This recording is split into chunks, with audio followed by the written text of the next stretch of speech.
What's up? Yo, I need to clean my kitchen like real bad. What I'm gonna do is I am going to be listening to this RFK Jr. interview while I'm doing it, and I might stop and say some things about it. Let's do this. Because we've got the entire medical community on one side. You got the AMA representing hundreds of thousands of doctors, the American Academy of Pediatrics, the American Public Health Association. All of these organizations are telling us that COVID vaccine and vaccines in general are safe and effective. You are casting doubt on that. Who are the organizations that are agreeing with you and casting aspersions on vaccines? The primary advisors are Marty McCary, Jay Bhattacharya, Dr. Oz, Vinay Prasad. So you got a few doctors who agree with you. He's got a few doctors that agree with him. That's great. That's awesome. That's fantastic. And like, I hate to say spoilers. Okay, I hate to give spoilers, but remember those names. But I'm giving you the Not names. a few doctors. What you're talking about is there's a big difference, Senator, between established science and the scientific establishment. Yeah, I'm gonna get nitpicky here. You really just switched those words around. Which has been co-opted by the pharmaceutical hold on. So you're telling the American people that the American Medical Association, representing hundreds of thousands of people, have been co-opted and that they should not trust their doctors. And I'm the American Academy of Pediatrics, and by the way, just for the record, every single Republican, I don't mean to be political here, Mr. Chairman, has received PAC money from the pharmaceutical industry. Are they all corrupt as well? And I'm telling you, This one is such a side note, but we really have to get corporate money out of politics. American Heart Association has been co-opted by the food. Everybody but you, Senator. But you know what? When you ran for president, we have a corrupt campaign finance system. Maybe you will agree with me on that. No, I do. Okay, you were already president, you got a billionaire behind it. You received $300,000 from people, not from the industry, people in it, as I did, from individuals. You grew up, President Trump got $3 million. Every Republican got corporate PAC money from the pharmaceutical industry. Democrats as well. Everybody is corrupt, but you? Is that what we're looking at? I don't think so. And I think everyone but him is corrupt. I think this is something he picked up from the Trump administration, to be honest, because, everyone besides me is ignorant. Everyone besides me is corrupt. Guys. I don't even know what you're talking about. Well, I think you do know what I'm talking about. Just claim confusion. Seriously, you're using the same book of tricks as Trump. And, for some reason, it works with Trump because he's got charisma or something. I don't see it. But, RFK, you have no riz. Absolutely no riz, sir. I don't know what you're talking about. The issue is every time anyone disagrees with you. Are you saying the pharmaceutical industry was supporting my presidential job? Hey, that's not what he's saying, and you know it. Stop trying to put words in people's mouth. Eck. I don't think so. I'm not saying that. I'm saying that the pharmaceutical industry is a greedy institution which is charging us the highest prices in the world. They are pervasive. But to suggest that every institution, the AMA, the pediatrics people, is corrupt because they disagree with you is an insult to the American people. Listen, people disagree with me all the time. I have arguments in my agency, heated arguments every day with Jay Bhattacharya, with Marty McCary, with Dr. Oz. You have given... You just said those people agree with you, though. Guy, keep your story straight. Names of a few people. I have given you the names of organizations representing hundreds of thousands of doctors and scientists. I yield, Mr. President. Senator Tillis. Thank you, Mr. Chair. Secretary Kennedy, thank you for being here. A couple of times you asked people if they were making a statement or a question. What I think I may do, just to give you a breather, is to make a statement with a lot of questions. Saw that head go down. You know you were supposed to turn your phone off before you walked into this room. Questions, and just for the record, I'd like for you to have the opportunity to have your staff respond. I can't conclude from the discussion today where you are on warp speed. Neither can we. Would like the definitive statement on on exactly where you are. Was it good? Was it bad? Were there things that worked? Were there things that didn't work? I can't discern that from what you said here. I, for one, think that it was a signature accomplishment of President Trump and the mRNA. Will admit it was a hallmark of the Trump administration. It was like a really big thing that he pushed to get this life-saving vaccine out when we faced a life-threatening pandemic. Platform is something. I agree with that. And that's good. I look forward to you giving us a detailed statement on exactly where you are with warp speed. I'm not a doctor. I'm not a trial lawyer. I'm a boring management consultant. Another question that we'll submit in the record, I'll give you directionally where we're going. I don't see how you go over 4 weeks from a public health expert with unimpeachable scientific credentials, a longtime champion of MAHA values, caring and compassionate and brilliant microbiologist, and 4 weeks later, fire her. We're confused on that one too. Because at least the public reports say because she refused to fire people that work for her. Okay, though, that's definitely a good boss. So as somebody who advised executives on hiring strategies, number one, I would suggest in the interview, you ask them if they're truthful rather than 4 weeks after we took the time of the U.S. Senate to confirm the person, just for the future nominee that we're going to have to consider.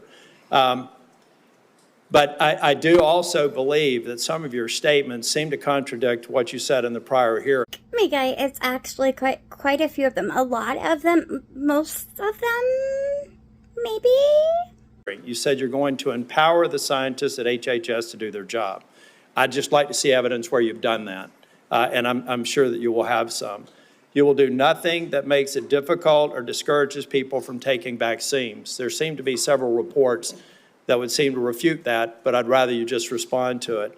I'm not going to come here and impose my belief over any of yours. That, again, seems to be contradictory to the firing of a CDC director, the canceling of mRNA research contract. I need to talk about that one because there was research going on into an mRNA vaccine that was going to cure cancer. He canceled the research on the cure for cancer. What part of that is making America healthy again? Or healthy at all? Firing advisory board members, attempting to stall NIH funding, eliminating funding for the I think $500 million for further mRNA research, and just want an answer for it. On H.R. 1, I believe you know my concerns about H.R. 1. I've had several meetings with, and H.R. 1 is the big, beautiful bill, OB3, whatever the brand is. Because don't forget, we are in the process of rebranding that one, just to, make sure that people don't think it's all about the tax cuts for the billionaires and things. Eek. But I'm still, I've got an office with 60 staff, including half of them in state office. I've had 3 different estimates of the economic impact on the state of North Carolina. Can I get your commit? And I have been looking for somebody that's far more resourced than an office of 30 people up in here in D.C. to disprove my estimates with respect to the impact on North Carolina, period. And I've yet to have anybody. I would love to be embarrassed and be wrong, but I would like to get your commitment for people to tease through the numbers that I provided before the vote on H.R. 1 that says that if you normalize 3 independent estimates across a broad spectrum, $25 billion over 10 years. I don't need your response now. I want somebody to destroy my estimates because to this point, the most resourced health agency in the world has only given me word salad responses, and I need that so that we can prepare for the response. $25 billion over 10 years. Is half of the Rural Relief Fund over 5 years. And so we just need to have that fact as a matter of policy. Rural Relief Fund, rural. Can you say that word? I clearly cannot. So that we can go in North Carolina and absorb it. And I know every state's different, and I'm assuming every one of my colleagues here have done the math for their states, not focused on that. But I want you to destroy my estimates if they're in fact wrong. And I want you to acknowledge them if, in fact, they're right. That will come into question as well. Mr. Kennedy, you've stated multiple times in response to other members' questions that that scientists were lying. And science is literally the recording of facts that are like researched and analysis and tests and reporting, just statistics, just numbers that are recorded down after something is observed. That is what science is. We'll go back to the record in cases where you've said that. I'd just like to see the scientific evidence to substantiate that. I'm going to stipulate that you were honest and you had research behind it. I've seen at this point that a lot of the studies, well, I won't say a lot, but I know of at least 3 to 6 studies that have been provably linked, that the resources that they used to write that study, the doctors and things like that, were actually AI generated. When they went back to those doctors, they said they had never written anything like that. So they've released studies from RFK's Department of Health and Human Services that are complete crap. They're just like AI generated slop. We'll go back and figure out what scientific studies you believe are founded on lies and not scientifically viable. And then finally, I just want to give you an opportunity. Apparently in the exchange with Senator Bennett, you said you agreed with Dr. Levy's statements, who said that the mRNA vaccine caused serious harm, including death, particularly in young people. They said you agreed with that comment. Did you agree with that comment or not? I think that's true, yes. Okay, thank you. Thank you, Mr. Chair. Anyone else catch that he said like a lot of statements and didn't leave any response time, didn't have Kennedy address any of those statements, just kind of put that all out there? And let's move on, because we don't need to address any of that. We need to address some of that. Thank you, Mr. Tillis. We now have Senator Smith. You're recognized. Thank you, Mr. Chair. So, Mr. Kennedy, I have sat here for the last many minutes and listened carefully to your testimony. And I think actually Senator Tillis laid out so many of the ways that what you have said has contradicted yourself and others. It's, I don't even know where to start. So I'm going to start here. Over the last 8 months, you have claimed to make America healthy again. But in actual fact, you have led the charge in the Trump administration to destroy what is best in our healthcare system. And your denials and your evasion and your lies here do not change that. You are the Secretary of the Health and Human Services, yet you're trafficking in these fringe idea and discredited theories that are completely out of step with the scientific consensus, and you seem to be willing to say anything in the moment, even if it's untrue. So last time you were before Congress, Secretary Kennedy, you claimed, and I quote, "I have never been anti-vax." He could have fooled me. I have never told the public to avoid a vaccination, but in a podcast, you said the opposite. You said there's no vaccine that is safe and effective. So that sure sounds anti-vax to me, Secretary Kennedy. So let me ask you, when were you lying, sir? When you told this committee that you were not anti-vax, or when you told Americans that there's no safe and effective vaccine? Both things are true. Guy, this is not one of those two things can be true at once moments. Oh, so more denial, more back and forth. I mean, here's what I know. Here's what I know. You want me to explain why, Senator? You just No, want to... actually, I want you to listen to me. Okay, go ahead. I want you to listen to me, because I've been listening to you. You said that ACIP is an independent panel after you stocked it with your picks. You said that you want evidence-based science, but it seems that what you mean is evidence that supports your view, not the scientific consensus.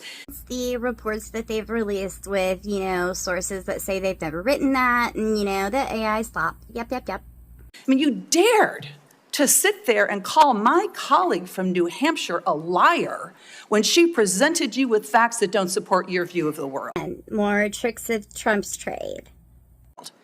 It's incredible. But let me move on. Just last week, in the days after the tragic shooting at Annunciation Catholic School in my home state of Minnesota, you went on Fox News blaming school shootings on antidepressants. You have no evidence. Yes. of that because you have no evidence of a connection. And you want to talk about... You're just saying something. You're just making stuff up. Did you forget? Because no, you did go on news media and told everybody that antidepressants, the things that usually keep people alive when they're having those sorts of ideations, you said that was the reason why we have such a problem with school shootings in this country. You did. You said that. That is the thing you said. This is what you say, right? Secretary Kennedy, when someone presents you with information that does not fit... I did not blame that shooting. I have no idea and I would... I have no idea what you said?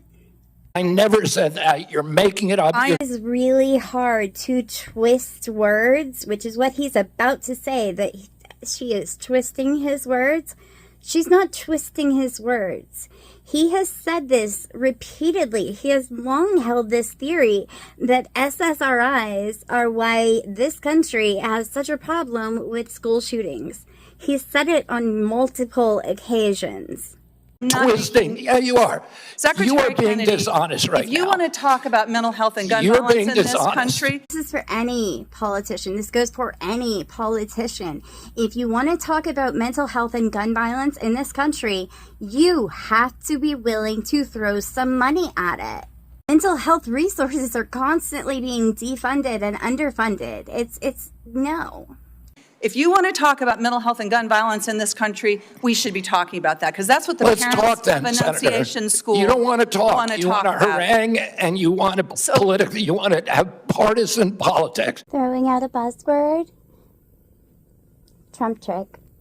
That is I want to actually solve these problems. Ms. Secretary Kennedy, what the Trump administration is doing right now is making it harder for people in this country to get access to mental health care. So don't talk to me about solving the mental health care crisis when you are making it harder. You cut Medicaid, which is the #1 payer for mental health care services in this country. You decimated the agency at Health and Human Services that focuses on mental health and substance abuse. That's what states count on. They're cutting their services to schools as a result of that. Several years ago, in a bipartisan way, Congress came together and passed the Safer Communities Act, which made important investments in mental health care and did some important, though small things, to reduce access to guns. What do? You propose cutting that funding. This is what we're talking about in your leadership in the Department of Health and Human Services. If you want radical transparency, as you talk about, take a look at what you are doing. And, I've heard a lot about MAHA today while we've been here. There's a lot of Americans, Secretary Kennedy, who trust you, who believe what you say, especially when you say you're standing up to corruption. And I think that they need to know, you apparently have a lot of influence with President Trump. Did you ask him not to roll back these regulations that are stopping the big corporations from dumping heavy metals and endocrine disruptors into our soil and water? There's no evidence that you have been even opposing that. Did you do anything to stop the Trump administration from rolling back this handout to big pharma that makes it easier for the big drug companies to charge more for cancer drugs? But y'all, I thought he was cutting drug prices by 1,500%. No, you presided over that. It's stunning, really, what's happened over the last 8 months. It's stunning to me. And I just hope that in this moment, our colleagues, there's hardly anybody left in this room, I'm still here, are going to think about what it is that you've done, what your legacy is going to be at the Health and Human Services Agency. Or as a Kennedy. Pay attention to the damage that is being done here. Oh, my battery died. It really is. It didn't get any much better or any much worse. I think it just comes down to this. That guy has no business being the director of the Health and Human Services Agency.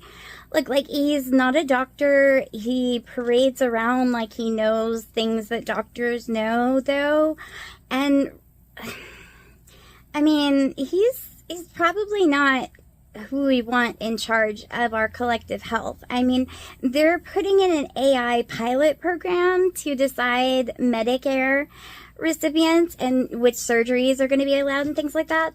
Medicare is who Social Security retirees get their services through. So I don't know about y'all, but I live in a state with filial laws, and my mom recently retired, like recently. So she's probably going to end up being put in this pilot program. And I'm going to be responsible for her medical care if those procedures aren't covered. You know, like these people are in charge of real things. And I think it's ridiculous.